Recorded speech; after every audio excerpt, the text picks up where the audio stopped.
as council previously discussed at recent study session, you guys provided staff and our city attorney some guidance on developing a flag policy.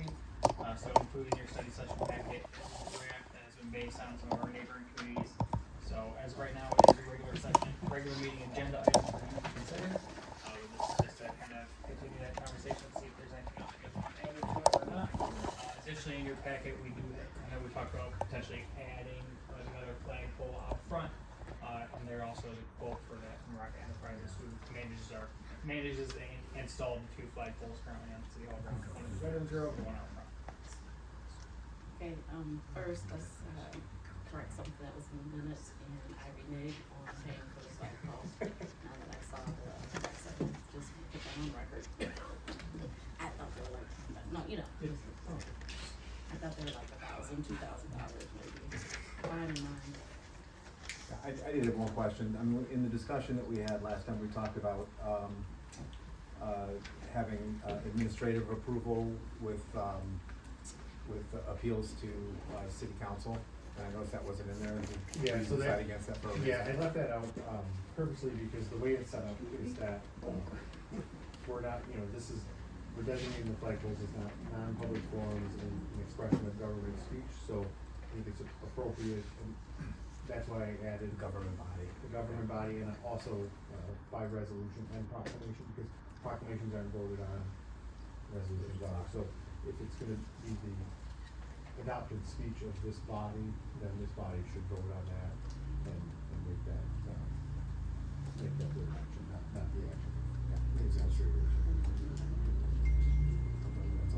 Okay, so, and this is not, against any particular flag, these are the questions that I have.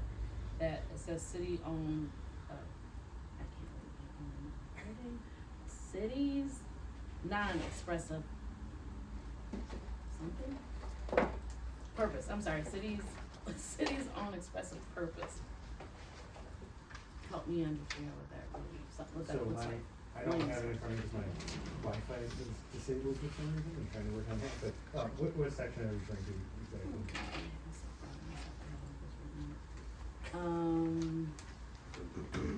It is on.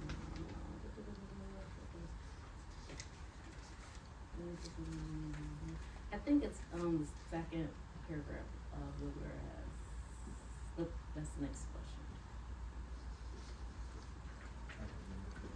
It's a non-public forum. I'm also gonna ask a question for that. City endorsed message. Question for that. I think it's just some flags flown represent the city's endorsed messages. They convey the city's official messages as determined by city council's designated representative. Okay. So that's the government speech component. Those are the 2 key factors in those cases that are referenced in the resolution. That so the difference between with public forums, which is an area where the public have the right to come and express their viewpoints on public property, like sidewalks, things like that. And then there's limited public forums areas where the public can engage in expression of their own thoughts and speech on public property, but it's limited to certain times and places. For example, the podium during a council meeting or during an official meeting. And then there's non-public forums, which are government property, where the public is not able to come and access and express it. So that's like inside Mike's office or on the flagpole out front. And so that's why it's important to designate the flagpole as a non-public forum, because it's not, so then you're not allowing private speech on the city's flagpole. Okay. And so that's why the process is set up so that it's, if the city is approached with a request to fly a group's flag or something that is outside of the list of flags that have been identified as acceptable flags, and those have been flown at the state capitol, the county complex, the White House. And then we did identify in there the specific flags that had previously been flown on those properties. Excuse me.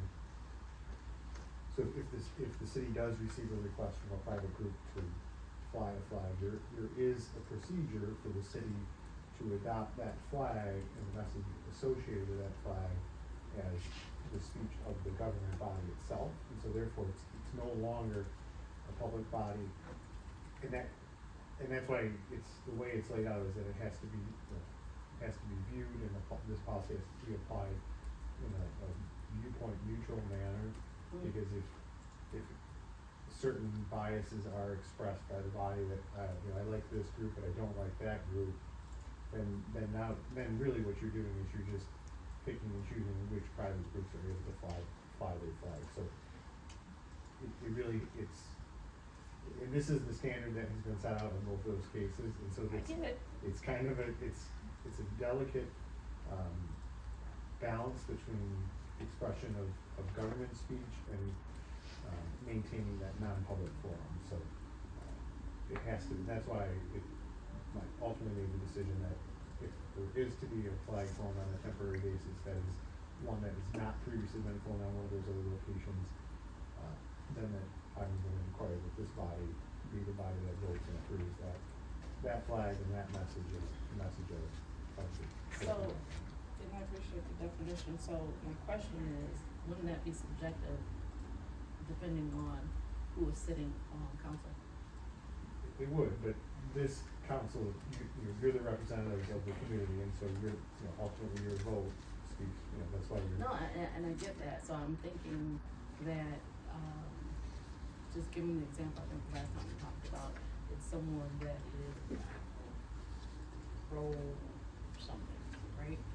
And the whole, or the majority of the people on council at that time are in line with pro whatever that might be not popular to the rest of the outside world, then what? Then we can fly that pro. So that's where, part of the standard that the approving body would apply is that the proclamation shall document the purpose, the duration, the rationale for displaying the temporary flag.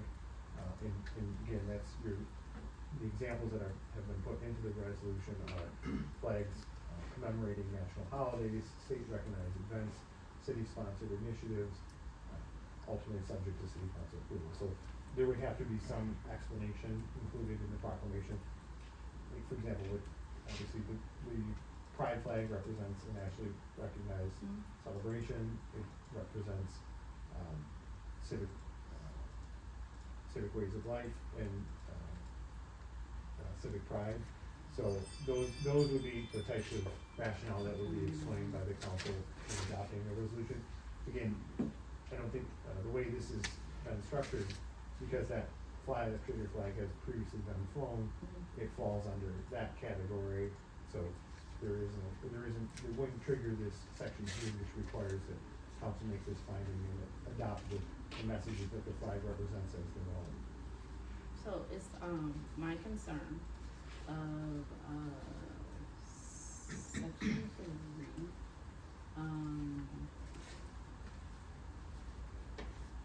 that's it, number 2. So,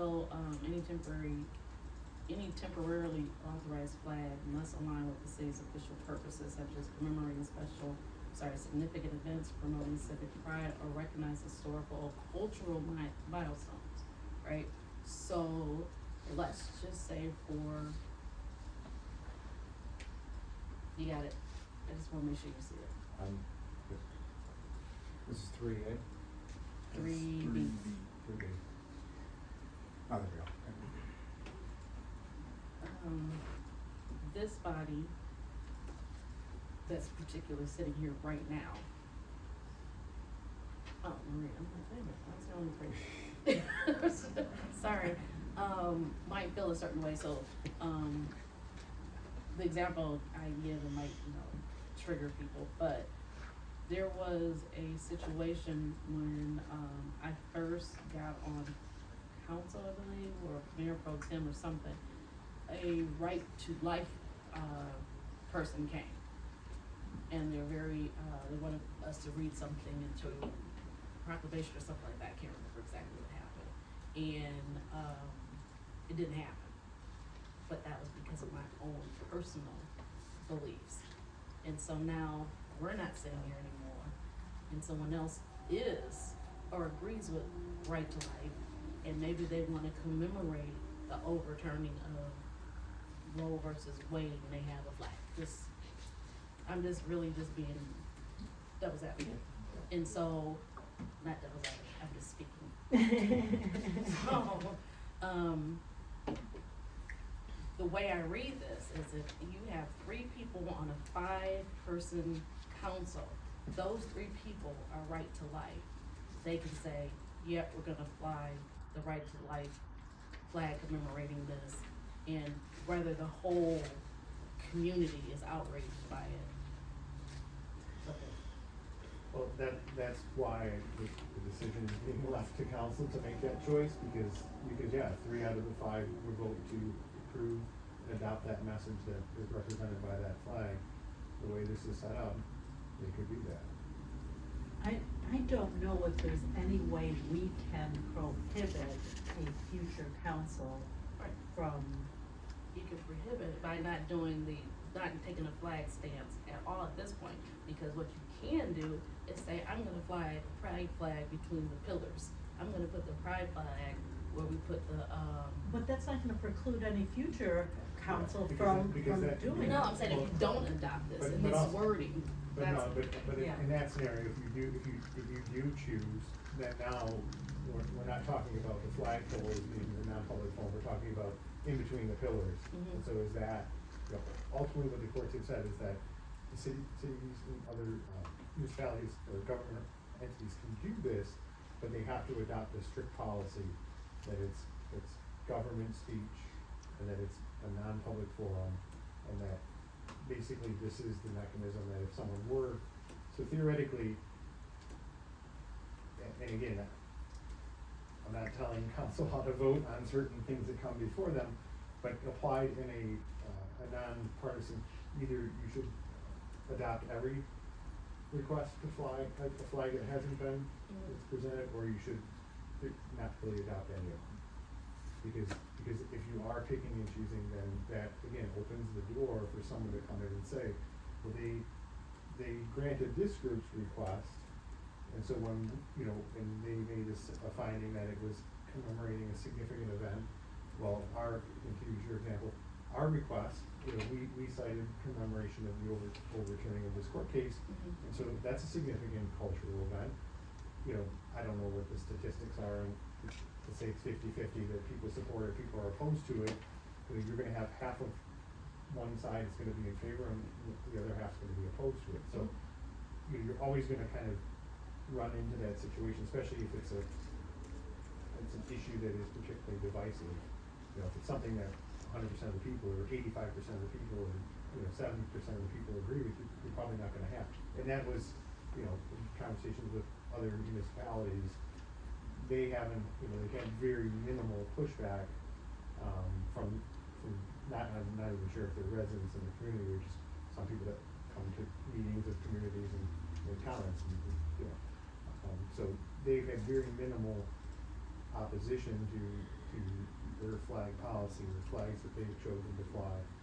So, and again, I think the way this is currently set up with respect to the specific request that, in the specific proclamation with respect to the pride flag, that's a flag that's already been flown, so it's not one that, it's already been flown on a governmental flagpole, it's already been declared government speech, so there's a precedent for that, and it's not gonna require this body, or a future iteration of this body, to adopt a resolution adopting or accepting that message as their own, so, if that makes sense. So this is an if-then situation. Just Well- wanna make sure, so if it was already federally.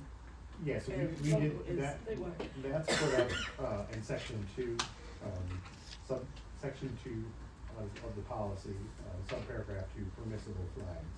So the city may fly the following flags on its flagpoles, US flag, flag of the state of Michigan, official flag of Lathrup Village, any flag, and this is the same language that Madison Heights policy uses, any flag that within the last 5 years from the date of this resolution, the city has flown on its city-owned flagpoles outside or inside city-owned buildings, any flag Oakland County has flown outside the Oakland County Executive and Courthouse Complex, any flag the state of Michigan has flown outside the state capitol building, and any flag the US government has flown outside the White House in Washington DC, including but not limited to POW, NIA flag, Juneteenth flag, the Pan-African flag, and the Pride or Progressive Pride flag. Those are the list of flags that I've found that were flown at those occasions, so. That we may fly. Those ones, yeah, those are permitted flags, those don't require a temporary authorization from council. The next paragraph, paragraph 3, which addresses the, 3A. the temporary authorization of additional flags, that section is the policy on how you would treat, so if Mike got a request from a group, we wanna fly this flag that celebrates pro-life, Mike would take that, he'd forward it to council, he'd say, this is the policy, so they would, you could make a request that they provide information or documentation to support their request. And then whatever individuals are on this body at that point in time would then evaluate the request under these criteria, apply content neutral termination, and then either approve or deny the authorization, the temporary authorization from that flag. So, I get, section 2, especially for municipal flags, we get that. Section 3, totally against that. The temporary flags. Mm-hmm. Do you think it's detailed enough if we're basically judging off, we're checking the boxes of 3A, if I'm correct? If we're section 2.3 is what we would, it's like a scoring process, correct? Yeah, it's kind of, you're evaluating the message, you obviously wanna understand the message behind the request, what that flag represents, what that group that's requesting it represents. And then you're gonna wanna see is there historical or cultural significance behind this flag? Is it a national holiday? Is there some sort of significance? Let's say the Tigers win the World Series and the city wants to fly the Tigers flag. A group of residents proposes that, it's a local significance, is a kind of a milestone. We haven't won the World Series in over 30 years, but, would you consider a request to fly the Detroit Tigers flag? Now, that's not a flag that's flown at the Capitol or the Oakland County complex, but that's a message that this body could get behind. This is, the city of Lathrup Village supports the Detroit Tigers, and in an official capacity, we're flying the Detroit Tigers flag on our flag. That is, you received the request, you've applied the standards that's been set out in this resolution to that request, and then through the action of approving the resolution, you've adopted that speech as speech of the city of Lathrup Village. That's what this provision provides. Again, because without it, there is no mechanism for reviewing or considering flags outside of what another agency has already determined to be appropriate or not. So, But actually wouldn't that, because then if you're saying, within the, any flag that within the last 5 years from this date of resolution, cause maybe that could be changed, if something is flown, at, like in Washington DC, at the Capitol building in Lansing, and then in Oakland County, then we can adopt it. correct, yeah, then that would fall under the list of permitted. Right, that's flags. what I'm saying, so with the temporary, well, I already said I'm not. I think my concern is our scoring sheet neutral enough? Well, it's about as neutral as I could propose it to be. I mean, it's, there's not a lot of, When you say scoring sheet, are you talking I'm about talking, section section 2? 2.3, Yeah. section 2, I guess -3. Yeah. I mean, because if you look, go to section 3, administration and enforcement, section 3.2, any request to fly a flag not listed in section 2.2 must be submitted in writing to the city manager, who shall forward it to the city council and for consideration under section 2.3. So I'm saying, if we're using section 2.3 to decide yes or no, do you think it's neutral enough? Do you think it's detailed enough? Do you think you've added enough sections for us to neutrally say, yes, this flag is permissible, or no?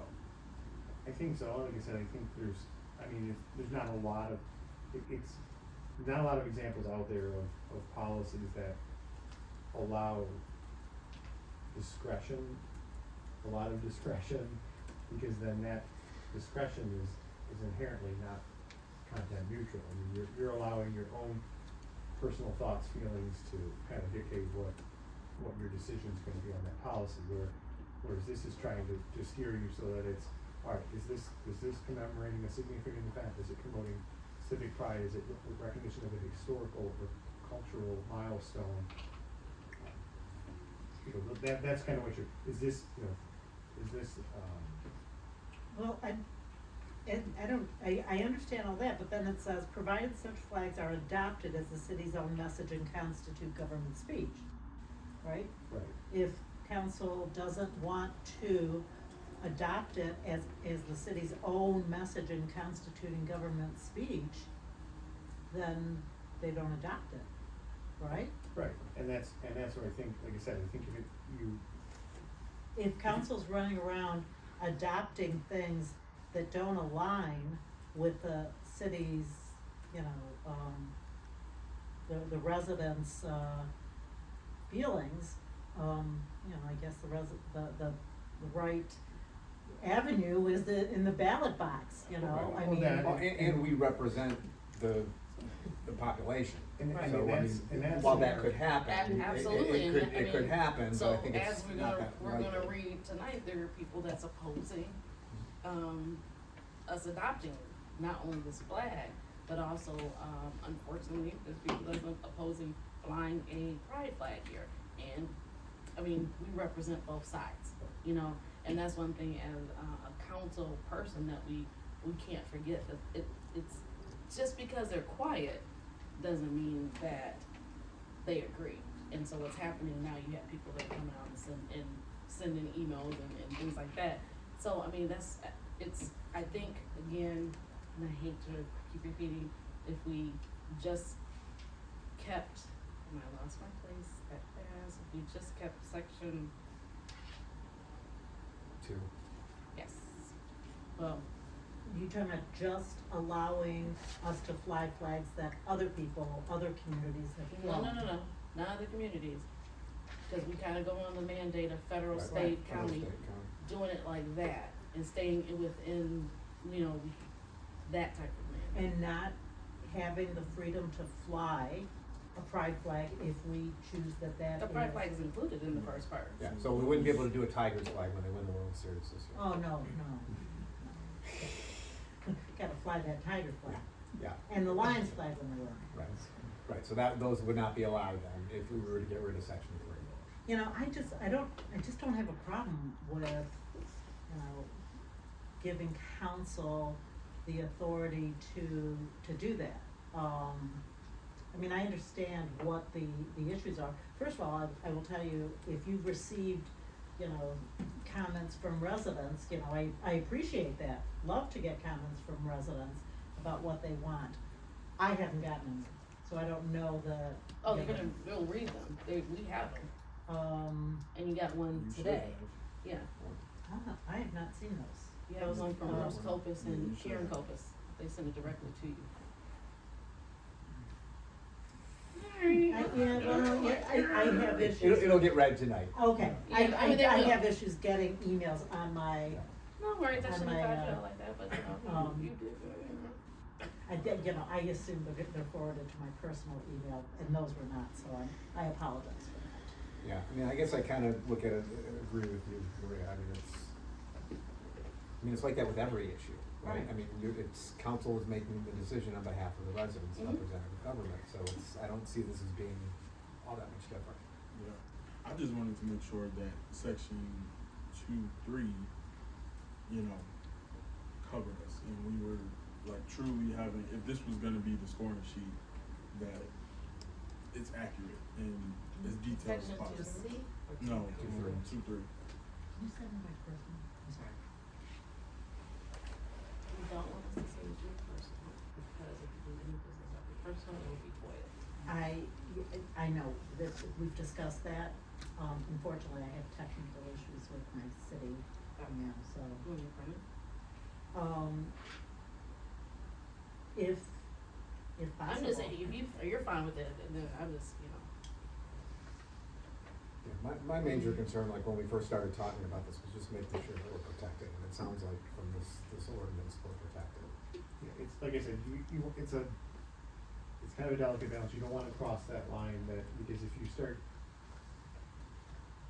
picking and choosing, it's what we talked about the years, you start picking people, then it's no longer a non-public forum, it's basically a limited public forum, and council is serving as the gatekeeper as to what messages are gonna be allowed and not allowed in this limited public forum. We wanna keep it as a non-public forum, and the only messages are messages that are official actions of the city of Lady Village, official forms of government speech, and so that's why, you know, yeah, theoretically, you could do away with the ability for individuals or groups to make requests to the city to fly flags, and then in that sense, it really truly is a non-public forum, because you're not even going to consider input or request from anybody. You're only going to fly flags that are which is kind of the de facto policy that we have right now. We haven't flown any flags that, other than the United States flag, the state of Michigan flag, the city of Lathrup Village flag, and the POW MIA flag, and those are flags that have been flown, like I said, the other governmental entities. So there's no, you're not entertaining any new requests, you're not opening up the possibility for the city to expand or express its viewpoint via its flagpole at the suggestion of other groups. You're limiting it to what other groups have done. So that obviously would be the safer route in terms of mitigating liability and exposure. But I also, the message that I heard is that you want to be able to consider and entertain, meaning there is, especially, there's a large support from the community for specifically the pride flag. So let's say that hadn't been flown in front of the White House, or hadn't been flown in the state capitol. And it's something that this body and this city supports and embraces that. You should have the ability to make that determination and express the city's viewpoint through the flagpole. So that's really what the purpose of subsection 3 does, is it provides the policy, the mechanism, and again, as long as that policy is consistently applied, then I don't see any challenges to the policy being successful. Where you get into trouble is if you start, like I said, start picking and choosing and denying it for personal reasons as opposed to the reasons set forth in the resolution. I'm gonna stop with because it does become personal. It's you know, Like I said, it does become personal. It is hard. This was not an easy project to undertake, and kind of, like I said, going through those court cases and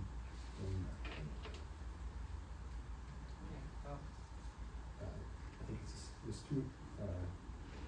shooter left case. That's one where they had a policy that they continued to approve flags and deny other flags, and so the court kind of looked through that policy. The policy said it's a non-public forum, this is government speech. The court looked and said, well, which your actions are actually have created a limited public forum, and you're the gatekeeper of what speech gets, and that's not an appropriate function for the government in a limited public forum setting. So it has to be, you can only regulate speech on content neutrality, so reasonable time, place, and manner restrictions.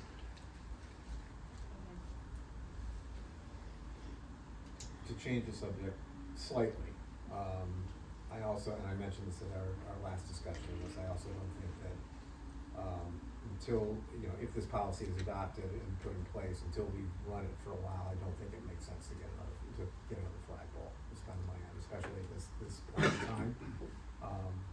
You know, we can say right now, as far as we know, the only time where we could potentially have multiple requests is probably for June, which our flagpole can accommodate, and we can always take the MIA flag down for a month, and we can easily get 3 flags on the main flagpole, so I'm just not in favor of spending money, you know, $5,000 for a flagpole this time, and if we do need to get a flagpole, if we do down the road, you know, I mean, the residents suggested at our last meeting, we're doing a GoFundMe, which I think we could easily do, but I just don't think that the city at this point with our issues should be spending $5,000-6,000 on a flagpole.